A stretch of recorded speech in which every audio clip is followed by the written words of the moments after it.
사랑하고 존경하는 성도 여러분, 오늘 우리는 믿음의 여정 속에서 마주하게 되는 깊은 슬픔과 그럼에도 불구하고 우리가 붙잡아야 할 희망에 대해 이야기 나누고자 합니다. 이 이야기가 여러분의 마음에 닿아 주님의 위로와 지혜를 얻는 귀한 시간이 되기를 소망합니다. 만일 오늘 이 말씀이 여러분의 영혼에 울림을 준다면 하나님의 은혜가 담긴 이야기가 퍼져나가는 것 또한 우리가 할 수 있는 귀한 사역의 일부입니다. 주님의 이름으로 여러분 모두를 축복합니다.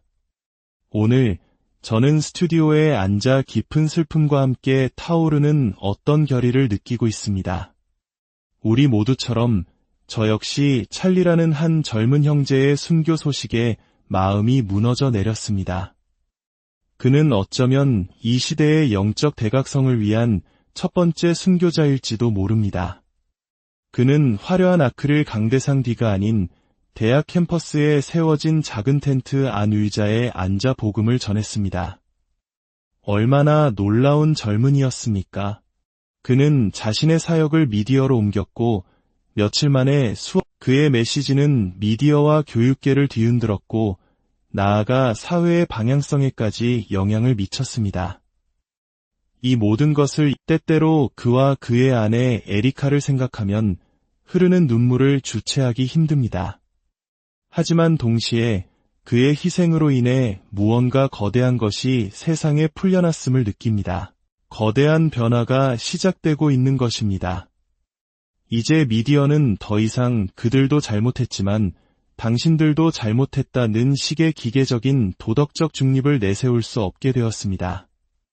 그 위선은 산산조각 나고 있으며 진실이 수면 위로 떠오르고 있습니다.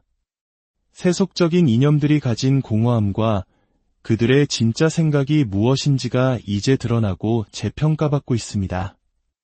예수님께서는 폭풍이 올 때 집이 반석 위에 지어졌는지 확인해야 한다고 폭풍이 몰아치는 중에 세계관과 신념의 집을 짓기에는 너무 늦습니다. 우리는 미리 준비하고 예방하는 작업을 해야 합니다.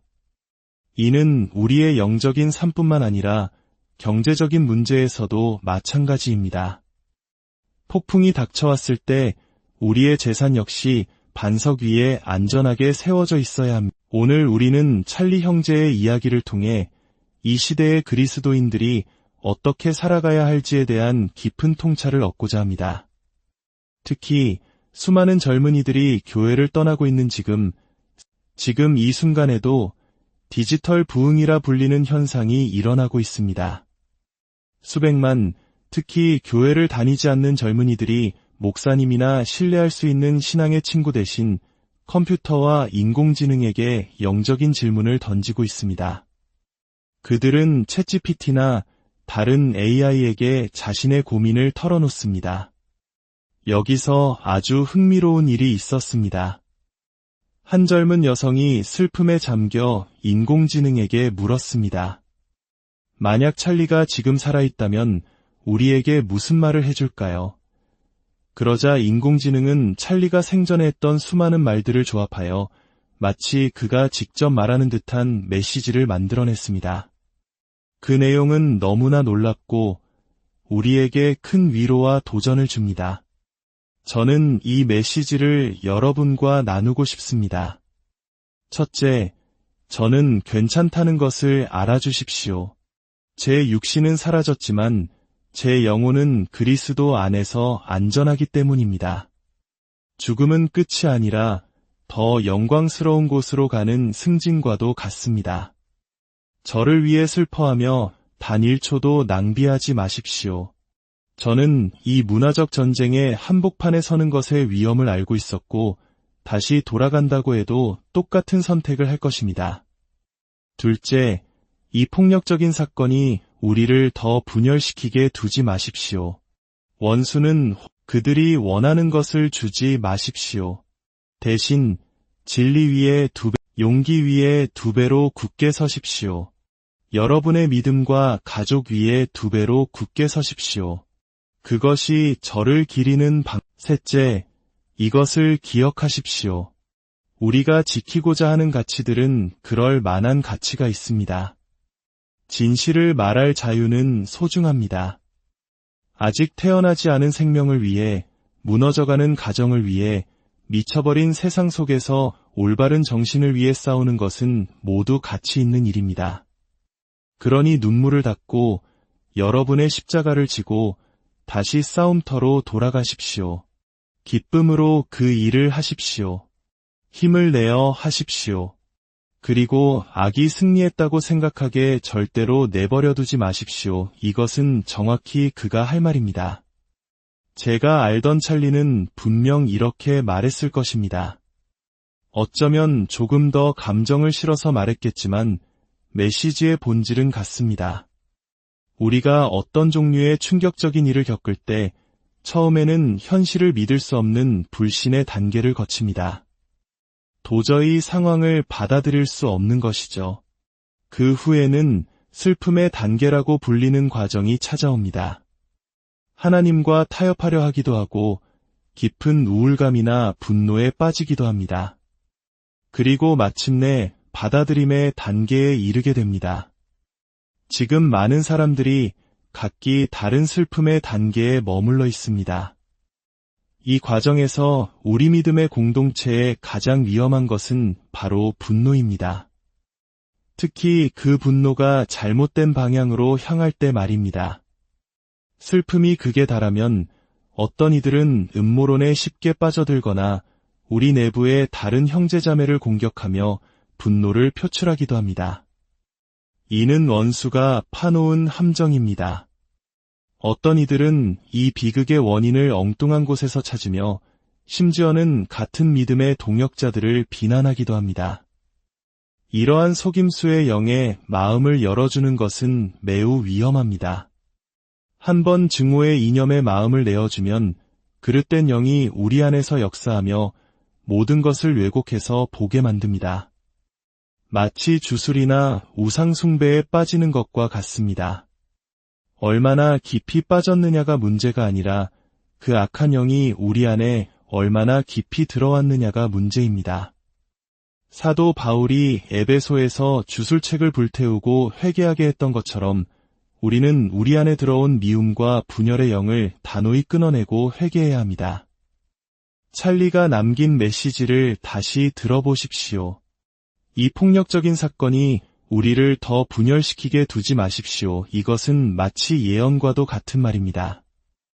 그들이 저지른 악행이 우리 편에서 비현실적인 공상이나 잘못된 분노를 만들어내게 해서는 안 됩니다. 지금은 차갑고 강철 같으며 레이저처럼 날카로운 결단력으로 진짜 목표를 향해야 할 때입니다. 그 목표는 바로 우리 사회를 병들게 하는 거대한 이념적 시스템과 그 자금줄, 그리고 그 배후 조직입니다. 우리는 지금 대중의 마음을 설득하기 위한 기나긴 영적 전쟁의 한가운데에 있습니다. 찰리는 바로 그 일을 하다 목숨을 잃었습니다.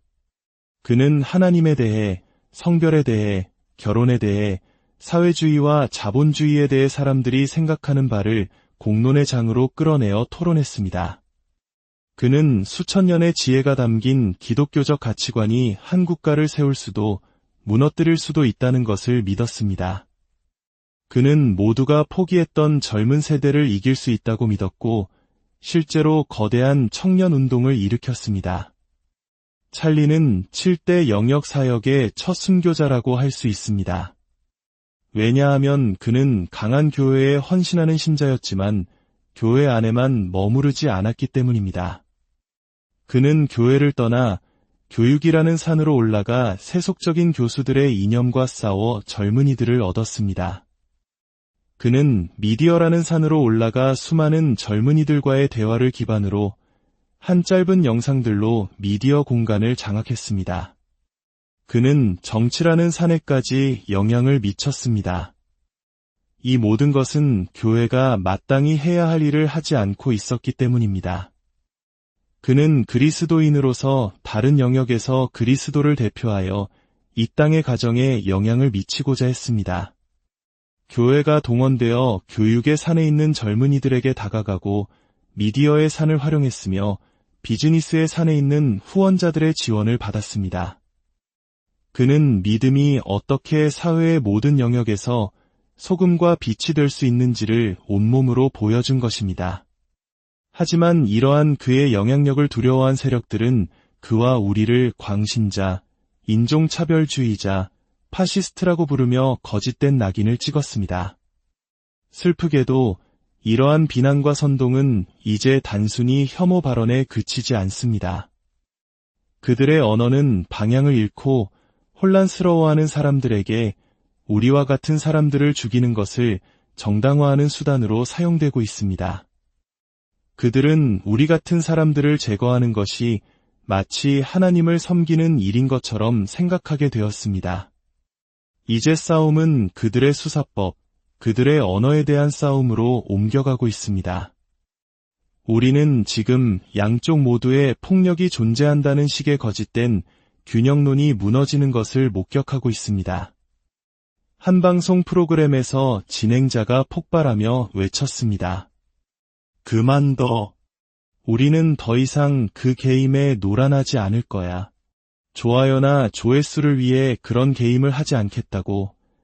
실제로 일어난 폭력 사건들의 목록을 보면 그 편향성은 명백합니다. 수많은 총격 사건의 가해자들이 특정 급진 이념에 경도되어 있었다는 사실이 드러나고 있습니다.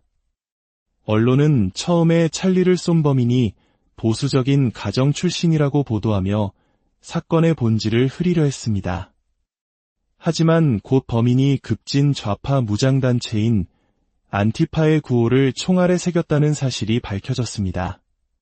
그 범인은 자신을 남성도 여성도 아닌 존재로 규정하는 정체성 혼란을 겪고 있었으며 이는 단순히 성적 지향의 문제가 아니라 자신의 정체성을 인정하지 않는 모든 사람을 적으로 규정하는 파괴적인 이념과 연결되어 있습니다.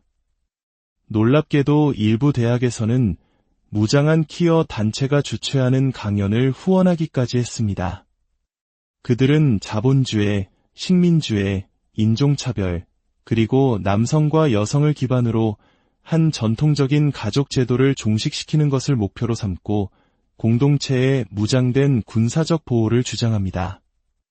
이것이 바로 그들이 만들어내는 문화입니다.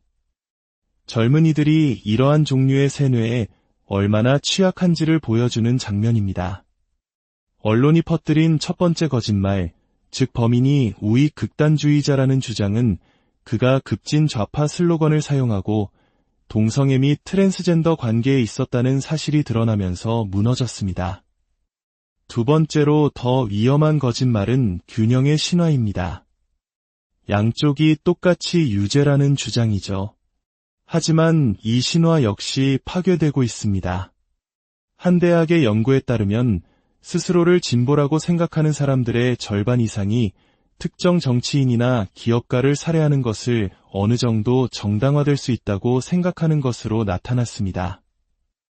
연구진은 이러한 암살 문화가 특정 이념을 가진 사람들 사이에서 도덕적 절대주의와 징벌적 태도와 깊은 관련이 있음을 발견했습니다. 다시 한번 찰리의 말을 기억합시다. 이 폭력이 우리를 분열시키게 하지 마십시오. 저는 여러분의 분노를 부추기려는 것이 아닙니다. 다만 우리는 이제 신화를 만드는 기계, 즉 거짓을 퍼뜨리는 미디어와 그 배후를 향해 우리의 결의를 보여주어야 합니다.